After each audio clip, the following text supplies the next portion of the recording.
Hi, it's good to be with you again in the segment on isolation, social distancing, and the word alone in the Bible. Again, we've been dealing with Jeremiah and the fact that the word alone appears 4 times in the book of Jeremiah. And we've already covered 3 of them. Today we're going to cover the final one in Jeremiah, and it's found in Jeremiah chapter 49, verse 31. And it's kind of interesting because in this particular chapter, God has given Jeremiah vision after vision, prophecy after prophecy, where he is to prophesy against different cities in Israel and prophesy against them that judgment is coming and that Nebuchadnezzar is going to come and he's going to take them. And this particular one in chapter 49, verse 31, it says this: "Arise, go up against a nation which is at ease, which lives securely, declares the Lord. It has no gates or bars; they dwell alone."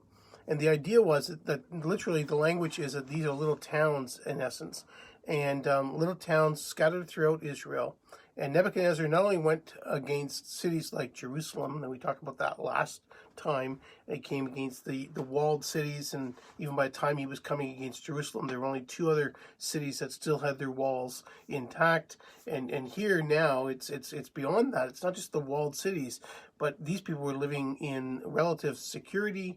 They were figuring that they were safe, that everything was fine, and they didn't have walls. They didn't have any need for walls. And it is that group of people that Nebuchadnezzar now was going to come against. And that is who Jeremiah was to prophesy about, that he was to come against them. And he goes through a whole list of different towns and places, and that he lists that God has declared that once again Nebuchadnezzar's coming.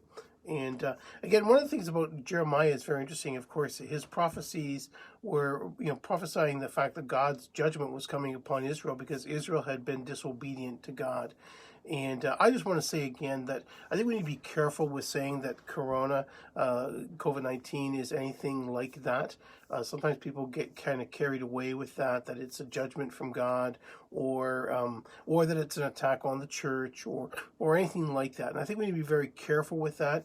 The only time that we could ever say anything like that is if we have absolute evidence from God that is true.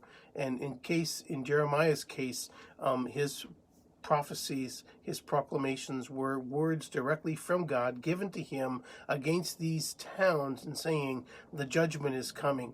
And they didn't listen, and they didn't want to listen, and they thought they were secure. And again, they didn't have gates, they didn't have barred windows or anything like that, because they felt very secure. And here in this passage it says that they dwell alone, meaning they're kind of on their own, they're obscure, they're kind of out in the middle of nowhere.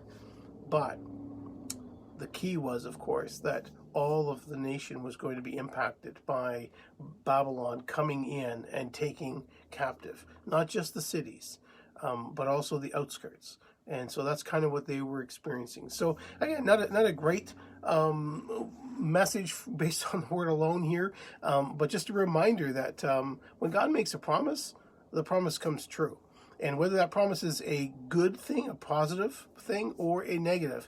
In Israel's case with Jeremiah, the prophecies that God made, the promises that God made to Israel was that he was going to bring judgment upon them. And it was going to be a difficult thing. And I want to again emphasize that people like to go to Jeremiah 29 and talk about how God has planned, he's got great plans for you, and in that passage, and they love to quote that passage. But that passage is literally that statement about I have plans for you, not to harm you, but to those very words are in the very midst of a prophecy that says I'm going to have Nebuchadnezzar come and he's going to take you out of the land and you're going to be in captivity. But God reminds us that even in the difficult days, the end result is still God has good planned for us, even though right at the moment it might not feel good. Nevertheless, we know that we can trust him. And that's true in our situation here and now as well. Even though we might not understand what's going on and why this is happening right now in our world and in our time, we can know and have confidence that God has good plans for us, and we can trust Him, even though we might be going through difficult times right now. I know some have lost family members this past year, and so it's been a tough year. And as we look to the new year, we're looking with expectation and hope. But there's no promises that next year is going to be necessarily going to be any different than this year. And personally, as I look at the horizon of the way things are going with COVID-19, I'm not convinced that this is going to be done anytime soon, even with vaccinations. And so I think we need to be very aware that no matter what the circumstances are that we face today, tomorrow, next year, that we have a God whom we serve, whom we can trust. And even for Israel, God had prophesied against them very strongly, but He promised them that it was not for their destruction. It was not to destroy them utterly. And the same is true for us, and we can trust Him in that. May the Lord bless you.